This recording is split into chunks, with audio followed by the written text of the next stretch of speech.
Hello, beautiful! Welcome to the first episode of Beauty Bible, where we talk about beauty inside and out. And this is MJ Lastimosa, your host. Our episode for today is about quick and easy makeup routine. Of course, nowadays, lahat ng gatherings and events natin are mostly virtual na. So, how do you get ready and how do you prepare for that? I am gonna show you how I do it.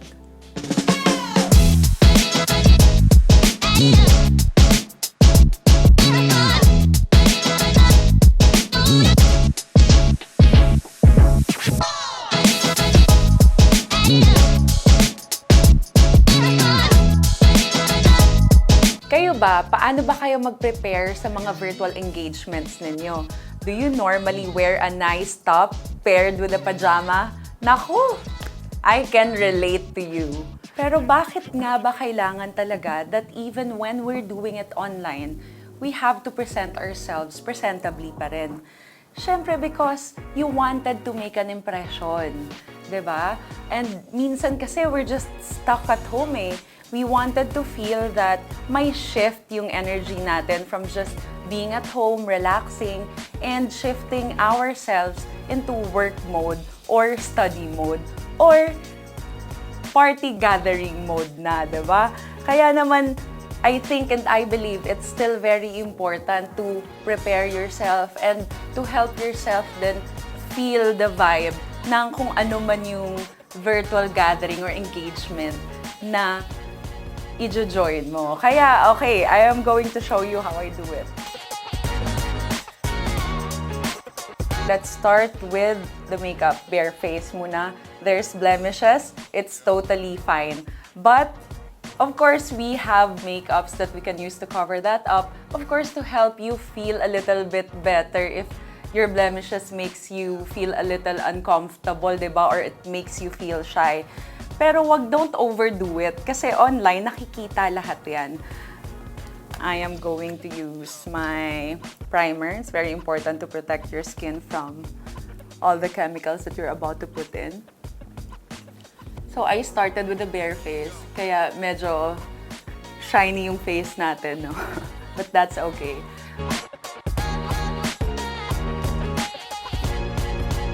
Alam nyo ba, when you're presenting yourself appropriately, you leave an impression that everything that you say matters and is important.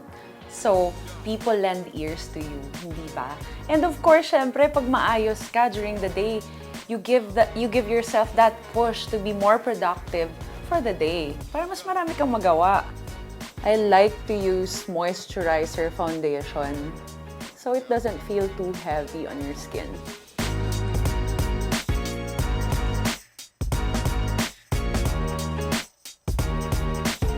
I am pretty sure most of you are working from home now. So, when you put on makeup, when you dress as if you're going to work, I think it kind of gives you that sense of normalcy. It makes you feel like it's just a regular or an ordinary day. You're getting up, you're putting on makeup, going to work. So I think it kind of gives you that, that sense of normalcy, which is a good thing.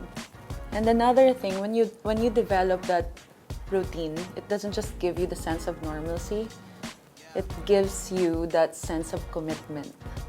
I think for most women, ang pinaka problem area natin, not just the blemishes, but also the under eye. So I like to make my under eye a little brighter para syempre hindi na e-emphasize yung pagod. For me, I like to keep it simple. I like to use light brown para magbigay lang ng konting shade because I'm half Arabian, as you know, so I already have the gift of expressive eyes, kaya I don't want to overdo it. Pag nag-eyeshadow ako, I kind of put a little shade towards the outer part of my eye to give that illusion na mas buhay yung mata mo. When I was in college, I don't even know how to put on makeup. Kahit nga lipstick, I don't own a single shade of lipstick or even lip balm. Kasi I was taking engineering in college. Ayun, nung na-discover ako and I was preparing for my first ever Binibining Pilipinas, that's when I learned the importance of knowing how to put on makeup, how to fix yourself to help, to be more presentable. And don't be frustrated if you feel like the first few tries of you putting on makeup, if you feel like hindi mo pa alam kung ano yung bagay sa'yo. I really believe that it's just a matter of time that you get to really know your features, you get to realize ano talaga yung gusto mo, anong color yung mas bagay sa'yo, saang type of makeup ka that makes you really more confident. Of course, it adds to your self-esteem and self-confidence pag comfortable ka sa kind of makeup, hair and makeup na ginagawa mo at sa pananamit. Eyeliner is my favorite, but I don't like to use black eyeliners because I feel like it's too strong, especially when you're doing virtual meetings. I'd like to make it maganda, but just, with a soft touch. So I am using brown liquid eyeliner. Now, the favorite of every girl, the kilay. So I like to use brow pencil because it's just easy and so fast.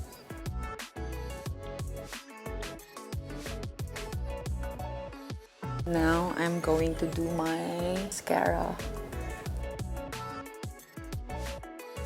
Next, I am going to put a little cheek tint. Going to put on some face powder. I have two shades, a darker one and a lighter one, because I'd like to make the outer part of my face a little bit darker and then the inner part lighter para mas maliit kasi minsan ayaw mo yung na malaki yung cheeks, diba? So if you wanna make it look smaller, that is a secret.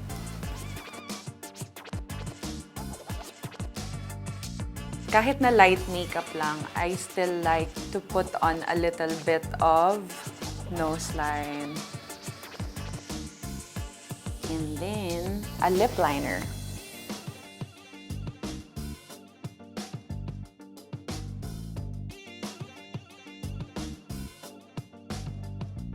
Lip balm. That's what I normally use. But if it's for a virtual meeting, of course, mas gusto ko na may shade yung lips ko. Okay, so there you have it. My simple virtual meeting look.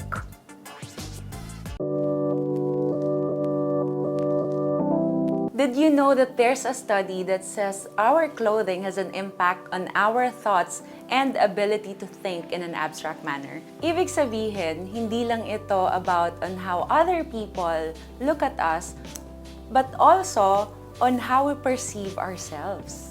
So now I am going to give you tips on how I dress up for my virtual gatherings. First, formal gatherings. Normally, if I have a meeting or a possible client or a possible project, I wanted to look more appropriate sa meeting namin, I would wear something medyo formal, of course. I would refrain from wearing tank tops or bright colors. Maybe I would wear something dark to give that impression that I am serious and I am on my work mode. Preferably, siguro may cuello, diba? Or if you have blazers, more formal blouse that you can wear on your virtual meetings. Next is if you're meeting your family and friends. I'd like to be more playful. I'd like to wear happy colors, which is I always am. I am happy. So I like to wear bright pink, white, yellow, red, or mas maganda kung meron kayong theme colors, di ba? Pag nagkikita-kita kayo, to just have that vibe that you're still in a gathering or in a party, kahit na virtual lang siya. Next is when you're attending an event. Of course, it's very important to follow the dress code, di ba? I'm sure naman marami kang damit, the formal clothes that you have in your closet There's no need to buy new clothes right now, especially that we are stuck at home. So whatever you have, as long as you think that it's formal, since mostly taas lang naman yung nakikita, it's okay to repeat again your clothings. Ayan, sana may natutunan kayo sa ating quick makeup and dress up tutorial. Pero my learnings from today's episode is that it's important, yes, to look appropriately when you have online commitments, right? Because looking presentably will boost your confidence and your self-esteem. But let me remind you, what's more important is you behind the screen. That means that your character and your values as a person will eventually reflect.